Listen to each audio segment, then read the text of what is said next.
Hello YouTube. Today's rant is about billionaires can't buy Bernie.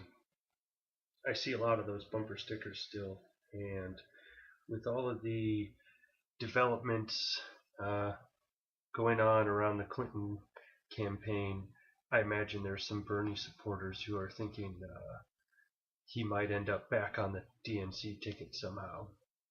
Um, And so I'd like to remind all of these people who think billionaires can't buy Bernie that it already happened. The moment that he endorsed Hillary Clinton, he was bought by these people. And another way to look at it, actually, an even more apt way to look at it is that the moment he endorsed Hillary Clinton, he sold all of his supporters to these billionaires for his benefit, right? He whipped up a bunch of support from college kids who've been fed all this mindless communist socialist rhetoric, force-fed all of this nonsense, and then stepped down quietly and just asked everyone to go ahead and support the candidate who's been paid for by the same neocons and neolibs who paid for some of these other deplorable candidates. And what's ironic to me is, these individuals who are funding the Clinton campaign, they're basically like Donald Trump, right? It's a bunch of wealthy people like Donald Trump, only they have a lot more to hide and a lot more to be ashamed of. So I find that rather interesting that people think that billionaires didn't buy Bernie Sanders. Well, actually, it happened, or maybe even more aptly, they bought you if you were one of those supporters.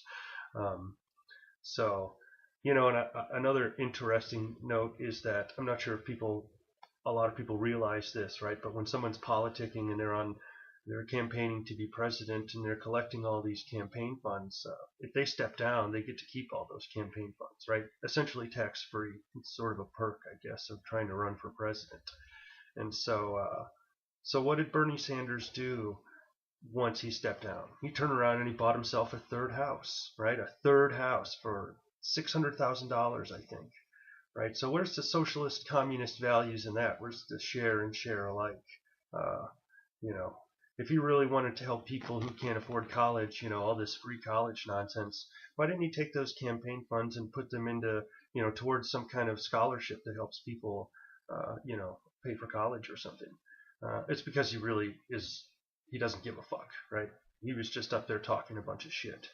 And, like some kind of Benjamin Cream. That's how I see Bernie Sanders. He's akin to Benjamin Cream. You can Google that name if you want.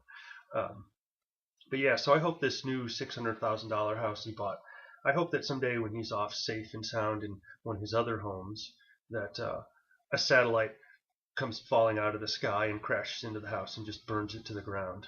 And the insurance company looks at him and says, well, act of God, we're not going to pay out on the policy. Sorry. To me, that would be just desserts. Anyway, thanks for listening.